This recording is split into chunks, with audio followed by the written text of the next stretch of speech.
जय हिंद दोस्तों, स्वागत है आप सभी का हमारे YouTube channel exam 2.0 study channel पर। आज के इस वीडियो में हम लोग उत्तर प्रदेश पुलिस भर्ती 2024 के लिए टॉप 55 प्रश्न सामान्य हिंदी के कवर करने जा रहे हैं।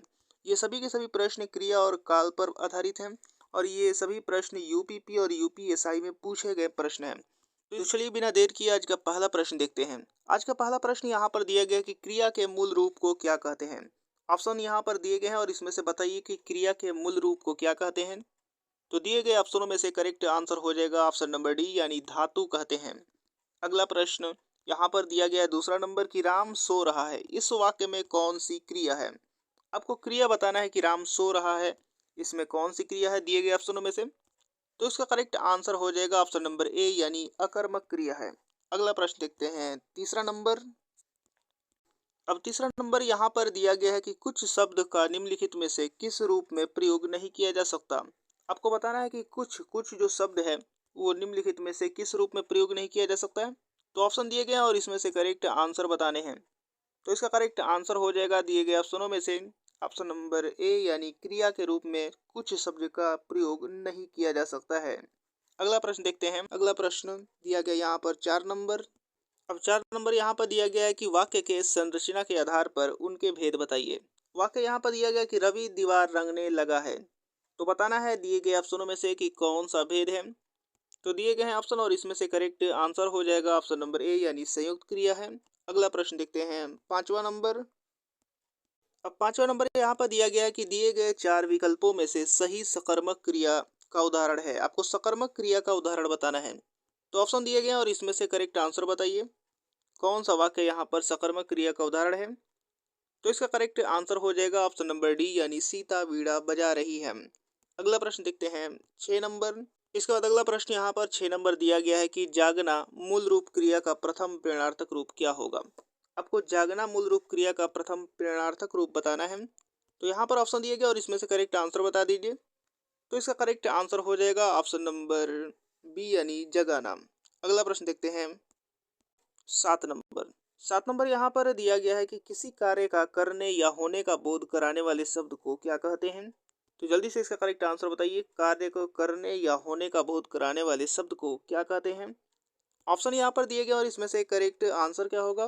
तो इसका करेक्ट आंसर हो जाएगा ऑप्शन नंबर सी यानी क्रिया कहा जाता है। अगला प्रश्न देखते हैं 8वां नंबर। धातु कहते हैं, आपको बताना है कि धातु किसे कहते हैं। तो ऑप्शन यहाँ पर दिया गया और इसमें से करेक्ट आंसर बताइए।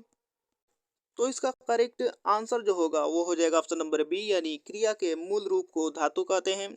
इसके बाद अगला प्रश्न यहाँ पर 9 नंबर दिया गया है कि कोहली द्वारा शतक लगाया गया, इस वाक्य का कर्तवाच्य में क्या होगा। आपको इस वाक्य का कर्तवाच्य में बदलना है। तो जल्दी से इसका करेक्ट आंसर बता दीजिए। ऑप्शन यहाँ पर दिए गए हैं और इसमें से करेक्ट आंसर हो जाएगा ऑप्शन नंबर बी यानी कोहली ने शतक लगाया। अगला प्रश्न 10 नंबर दिया गया कि मैं खाता हूँ कर्मवाच्य रूप होगा। बताना है कि मैं खाता हूँ कर्मवाच्य रूप क्या होगा। तो ऑप्शन दिया गया है और इसमें से करेक्ट आंसर बताइए। तो इसमें से करेक्ट आंसर हो जाएगा ऑप्शन नंबर ए यानी मुझसे खाया जाता है। अगला प्रश्न देखते हैं 11 नंबर। इसके बाद यहाँ पर 11 नंबर दिया गया कि पंछी पानी पीते हैं, पंछी पानी पीते हैं इसका कर्मवाच्य रूप क्या है। तो आपको कर्मवाच्य में इसका बताना है कि क्या होगा। तो इसका करेक्ट आंसर क्या होगा जल्दी से बताइए, दिए गए हैं ऑप्शन और इसमें से करेक्ट आंसर क्या होगा। तो इसका करेक्ट आंसर हो जाएगा ऑप्शन नंबर ए यानी पंछियों से पानी पिया जाता है। अगला प्रश्न है 12 नंबर की इनमें से भाववाच्य का उदाहरण है। आपको बताना है भाववाच्य का उदाहरण कौन सा है जो ऑप्शन यहाँ पर दिए गए हैं। तो जल्दी से इसका करेक्ट आंसर बताइए, भाववाच्य का उदाहरण कौन सा है। तो दिए गए ऑप्शनों में से करेक्ट आंसर हो जाएगा ऑप्शन नंबर डी यानी धूप में चला नहीं जाता। अगला प्रश्न देखते हैं यहाँ पर 13 नंबर। तो यहाँ पर 13 नंबर दिया गया है कि मूल अकर्मक धातुओं के साथ प्रत्यय जोड़कर बनाई गई क्रिया कौन सी धातुएं कहलाती हैं। तो ऑप्शन यहाँ पर दिया गया और इसमें से करेक्ट आंसर बता दीजिए। तो इसका करेक्ट आंसर हो जाएगा दिए गए ऑप्शनों में से ऑप्शन नंबर बी यानी साधित सकर्मक धातु कहलाती है। अगला प्रश्न देखते हैं 14 नंबर। 14 नंबर यहाँ पर दिया गया कि सोहन गांव का मकान देख रहा है, इस वाक्य में क्रिया शब्द कौन सा है। आपको क्रिया बताना है, जो दिए गए वाक्य है उसमें क्रिया कौन सा है। तो जल्दी से इसका करेक्ट आंसर बता दीजिए। तो इसका करेक्ट आंसर हो जाएगा दिए गए ऑप्शनों में से ऑप्शन नंबर सी यानी देख रहा है। अगला प्रश्न देखते हैं 15 नंबर। 15 नंबर दिया गया कि राम लक्ष्मण से पत्र लिखवाता है, इस वाक्य में क्रिया का कौन सा रूप है। आपको बताना है कि जो वाक्य यहाँ पर दिया गया है इसमें क्रिया का कौन सा रूप है। तो जल्दी से इसका करेक्ट आंसर बताइए क्योंकि यहाँ पर ऑप्शन दिए गए हैं। इसमें से करेक्ट आंसर हो जाएगा दिए गए ऑप्शनों में से ऑप्शन नंबर डी यानी प्रेरणार्थक क्रिया है। अगला प्रश्न यहाँ पर 16 नंबर देखते हैं। 16 नंबर दिया गया कि राम हंसता है। आपको बताना है कि राम हंसता है में कौन सी क्रिया का रूप है। तो इसका करेक्ट आंसर क्या होगा, जल्दी से बताइए। ऑप्शन यहाँ पर दिए गए और इसमें से करेक्ट आंसर हो जाएगा ऑप्शन नंबर सी यानी अकर्मक क्रिया है। अगला प्रश्न देखते हैं 17 नंबर। अब 17 नंबर यहाँ पर दिया गया कि वाच्य कितने प्रकार के होते हैं। तो ऑप्शन दिए गए और इसमें से करेक्ट आंसर बताइए। तो दिए गए ऑप्शनों में से करेक्ट आंसर हो जाएगा ऑप्शन नंबर बी यानी 3 प्रकार के होते हैं। अगला प्रश्न देखते हैं 18 नंबर। जो क्रिया संज्ञा या विशेषण से बनती है उसे क्या कहते हैं। तो जल्दी से इसका करेक्ट आंसर बताइए। ऑप्शन यहाँ पर दिए गए हैं और इसमें से करेक्ट आंसर क्या होगा। तो इसका करेक्ट आंसर हो जाएगा ऑप्शन नंबर बी यानी नाम धातु होती हैं। अगला प्रश्न देखते हैं। इसके बाद अगला प्रश्न यहाँ पर 19 नंबर दिया गया कि इनमें से किस वाक्य में सजातीय क्रिया का प्रयोग हुआ है। तो ऑप्शन यहाँ पर दिए गए और इसमें से बताना है कि किस वाक्य में सजातीय क्रिया का प्रयोग हुआ है। तो ऑप्शन दिए गए और इसमें से करेक्ट आंसर हो जाएगा ऑप्शन नंबर सी यानी वह अनेक बोलियां बोलता है। अगला प्रश्न 20 नंबर दिया गया कि इनमें कर्तवाच्य का उदाहरण कौन सा है। कर्तवाच्य का उदाहरण बताना है। ऑप्शन दिए गए और इसमें से करेक्ट आंसर बताइए। तो इसका करेक्ट आंसर हो जाएगा ऑप्शन नंबर ए यानी भारत ने एक नया उपग्रह छोड़ा। अगला प्रश्न है 21 नंबर। 21 नंबर यहाँ पर दिया गया कि कर्मवाच्य का उदाहरण बताइए। यहाँ पर कर्मवाच्य का उदाहरण बताना है। ऑप्शन यहाँ पर दिए गए हैं और इसमें से करेक्ट आंसर जो हो जाएगा वो हो जाएगा ऑप्शन नंबर सी यानी किसानों द्वारा फसल काट ली गई है। अगला प्रश्न देखते हैं 22 नंबर। 22 नंबर यहाँ पर दिया गया है कि टहलना एक अच्छा व्यायाम है। आपको बताना है कि टहलना एक अच्छा व्यायाम है। टहलना क्या है, आपको टहलना बताना है दिए गए ऑप्शनों में से कि क्या है। तो ऑप्शन यहाँ पर दिए गए हैं और इसमें से करेक्ट आंसर हो जाएगा क्रियात्मक संज्ञा है। अगला प्रश्न देखते हैं 23 नंबर। वाच्य क्या है, आपको वाच्य बताना है क्या है। तो ऑप्शन यहाँ पर दिए हैं और इसमें से करेक्ट आंसर हो जाएगा दिए गए ऑप्शनों में से ऑप्शन नंबर ए यानी क्रिया का रूपांतरण है। अगला प्रश्न है 24 नंबर। अब 24 नंबर यहाँ पर दिया गया कि सीता नहीं पढ़ती है। आपको बताना है कि सीता नहीं पढ़ती है वाच्य में कौन सा प्रकार है। तो जल्दी से इसका करेक्ट आंसर बताइए। ये वाच्य का कौन सा प्रकार है, सीता नहीं पढ़ती है। तो इसका करेक्ट आंसर हो जाएगा दिए गए ऑप्शनों में से ऑप्शन नंबर बी यानी कर्तवाच्य है। अगला प्रश्न देखते हैं। इसके बाद अगला प्रश्न यहाँ पर 25 नंबर दिया गया कि रोगी चल नहीं सकता। रोगी चल नहीं सकता का भाववाच्य होगा। ऑप्शन यहाँ पर दिए गए हैं और इसमें से करेक्ट आंसर बताइए। इस वाक्य का भाववाच्य में क्या होगा। तो इसका करेक्ट आंसर हो जाएगा ऑप्शन नंबर ए यानी रोगी से चला नहीं जाता। अगला प्रश्न है 26 नंबर। जब कर्ता एक काम को समाप्त कर उसी क्षण दूसरी कार्य में प्रवृत्त हो जाए तो उस पहली क्रिया को कहते हैं। तो उस पहली क्रिया को क्या कहा जाता है, ऑप्शनों की सहायता से बताना है। तो दिए गए ऑप्शनों में से करेक्ट आंसर हो जाएगा ऑप्शन नंबर डी यानी पूर्वकालिक क्रिया कहते हैं। अगला प्रश्न 27 नंबर दिया गया है कि उसने अपने भाई को पढ़ाया। उसने अपने भाई को पढ़ाया इस वाक्य में वाच्य का कौन सा प्रकार है। यहाँ पर वाच्य बताना है उसका कौन सा प्रकार है। तो इसका करेक्ट आंसर हो जाएगा ऑप्शन नंबर सी यानी कर्तवाच्य है। अगला प्रश्न देखते हैं यहाँ पर 28 नंबर। 28 नंबर दिया गया कि उसके द्वारा अपने भाई को पढ़ाया गया। इस वाक्य में वाच्य का कौन सा प्रकार है। तो ऑप्शन दिए गए और इसमें से करेक्ट आंसर हो जाएगा ऑप्शन नंबर सी यानी कर्मवाच्य है। अगला प्रश्न यहाँ पर दिया गया है 29 नंबर। अब 29 नंबर यहाँ पर दिया गया कि मुख्यमंत्री ने घोषणा की को कर्मवाच्य में बदलने पर क्या होगा। इसको कर्मवाच्य में बदलकर बताइए कि क्या होगा दिए गए ऑप्शनों में से। तो दिए गए ऑप्शनों में से करेक्ट आंसर हो जाएगा ऑप्शन नंबर सी यानी मुख्यमंत्री के द्वारा घोषणा की गई।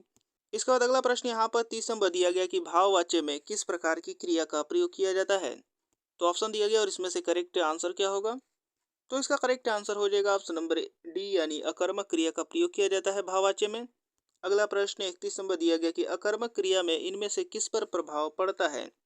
तो बताना है अकर्मक क्रिया में इनमें से किस पर प्रभाव पड़ता है। तो दिए गए हैं ऑप्शन और इसमें से करेक्ट आंसर हो जाएगा ऑप्शन नंबर बी यानी कर्ता पर पड़ता है। अगला प्रश्न यहाँ पर दिया गया कि सकर्मक क्रिया में इनमें से किस पर प्रभाव पड़ता है। यहाँ पर सकर्मक क्रिया बताना है। तो दिए गए हैं ऑप्शन और इसमें से करेक्ट आंसर हो जाएगा कर्म पर पड़ता है। इसके बाद अगला प्रश्न यहाँ पर 33 नंबर दिया गया कि चोर उठ भागा में किस क्रिया का उदाहरण है। आपको बताना है किस क्रिया का उदाहरण है।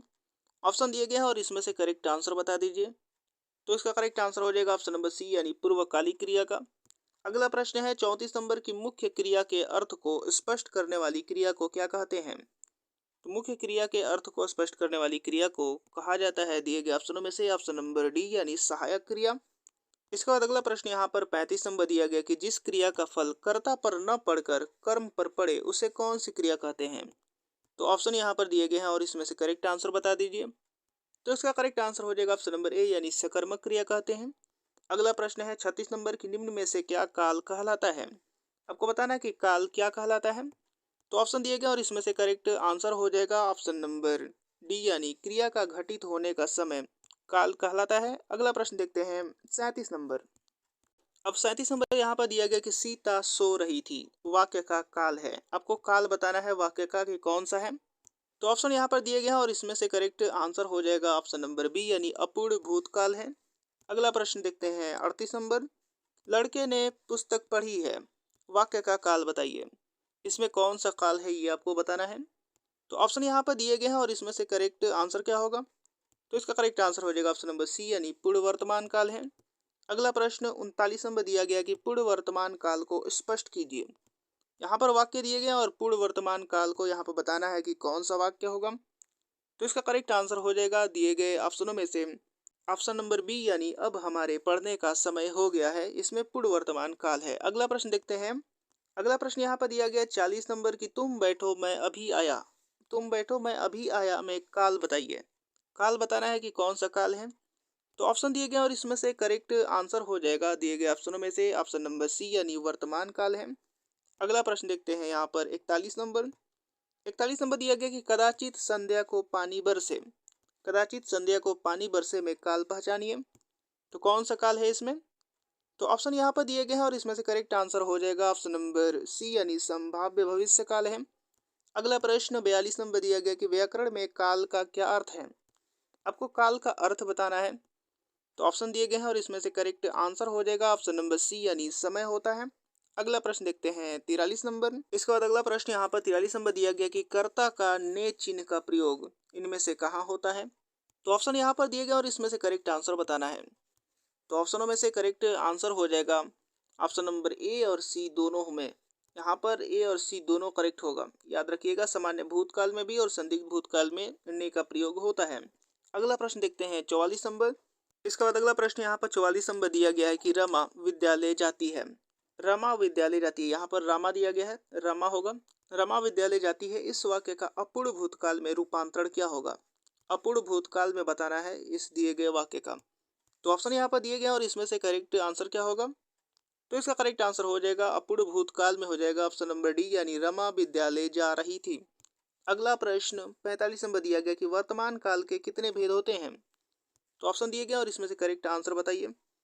तो इसका करेक्ट आंसर हो जाएगा ऑप्शन नंबर यहाँ पर बी यानी 5 होते हैं। अगला प्रश्न देखते हैं 46 नंबर। इसके बाद अगला प्रश्न यहाँ पर 46 नंबर दिया गया कि मैं लड़के को वेद पढ़ाता हूँ इस वाक्य में कितने कर्म हैं? आपको कर्म बताना है कि कितने हैं। मैं लड़के वेद पढ़ाता हूँ इसमें। तो दिए गए ऑप्शनों में से करेक्ट आंसर हो जाएगा ऑप्शन नंबर सी यानी 2 कर्म हैं। अगला प्रश्न 47 नंबर दिया गया कि पक्षी उड़ रहे हैं। पक्षी उड़ रहे हैं वाक्य में इनमें से कौन सा काल है? तो काल बताना है पक्षी उड़ रहे हैं। तो ऑप्शन दिए गए हैं और इसमें से करेक्ट आंसर क्या होगा? तो इसका करेक्ट आंसर हो जाएगा ऑप्शन नंबर ए यानी अपूर्ण वर्तमान काल है। इसके बाद अगला प्रश्न यहाँ पर 48 नंबर दिया गया है आप गाए मैं नाचूं। आप गाएं मैं नाचूं इस वाक्य में क्रिया किस काल का बोध करा रही है? तो ऑप्शन यहाँ पर दिए गए हैं और इसमें से करेक्ट आंसर हो जाएगा ऑप्शन नंबर ए यानी हेतु हेतु मध्य भविष्यत काल। अगला प्रश्न देखते हैं। अगला प्रश्न यहाँ पर 49 नंबर दिया गया है कि श्रोता सवाल कर रहा है। श्रोता सवाल कर रहा है इस वाक्य में क्रिया किस काल का बोध करा रही है? तो ऑप्शन दिए गए हैं यहाँ पर और इसमें से करेक्ट आंसर बताने हैं। तो इसका करेक्ट आंसर हो जाएगा ऑप्शन नंबर बी यानी अपूर्ण वर्तमान काल। अगला प्रश्न यहाँ पर 50 नंबर दिया गया कि इनमें से क्रिया के किस रूप में कर्ता के अनुसार लिंग परिवर्तन नहीं होता है? तो बताना है दिए गए ऑप्शनों में से करेक्ट आंसर क्या होगा? तो इसका करेक्ट आंसर हो जाएगा ऑप्शन नंबर सी यानी अज्ञार्थक रूप में। अगला प्रश्न यहाँ पर 51 नंबर दिया गया कि मैं परीक्षा लिख चुका हूँ। मैं परीक्षा लिख चुका हूँ इस वाक्य में क्रिया किस काल का बोध करा रही है? तो ऑप्शन यहाँ पर दिए गए हैं और इसमें से करेक्ट आंसर हो जाएगा ऑप्शन नंबर ए यानी पूर्ण भूतकाल का। अगला प्रश्न यहाँ पर दिया गया है 52 नंबर की जो क्रिया अभी हो रही है उसे क्या कहते हैं। तो ऑप्शन यहाँ पर दिया गया है और इसमें से करेक्ट आंसर हो जाएगा ऑप्शन नंबर सी यानी अपूर्ण वर्तमान काल। अगला प्रश्न देखते हैं 53 नंबर। अब 53 नंबर यहाँ पर दिया गया कि इनमें से कौन सा प्रकार वर्तमान काल का नहीं है। तो वर्तमान काल का नहीं है वो बताना है दिए गए ऑप्शनों में से कौन सा प्रकार वर्तमान काल का नहीं है। तो इसका करेक्ट आंसर हो जाएगा ऑप्शन नंबर सी यानी असन्न भूत। अगला प्रश्न यहाँ पर 54 नंबर दिया गया कि छात्र पढ़ते होंगे। छात्र पढ़ते होंगे इस वाक्य में क्रिया किस काल का बोध करा रही है। तो आपको बताना है किस काल का यहाँ पर बोध करा रही है क्रिया। तो दिए गए हैं ऑप्शन और इसमें से करेक्ट आंसर हो जाएगा ऑप्शन नंबर सी यानी संदिग्ध वर्तमान काल का। अगला प्रश्न यहाँ पर 55 नंबर और इस वीडियो का लास्ट प्रश्न भी है। संभव है कि कल हमारा परिणाम निकलेगा इस वाक्य में क्रिया किस काल का बोध करा रही है। तो बताना है इसका करेक्ट आंसर। ऑप्शन यहाँ पर दिए गए और इसमें से करेक्ट आंसर क्या होगा। तो इसका करेक्ट आंसर हो जाएगा ऑप्शन नंबर सी यानी संभाव्य भविष्य काल। तो उम्मीद करता हूँ कि वीडियो आपको पसंद आया होगा और इसी तरीके के और नए वीडियो लगाने के लिए हमारे साथ जुड़े रहिए और चैनल को अभी तक सब्सक्राइब नहीं किया है तो चैनल को सब्सक्राइब करके बेल आइकन बटन भी दबा दीजिए। तो मिलते हैं अगले वीडियो में, तब तक के लिए धन्यवाद।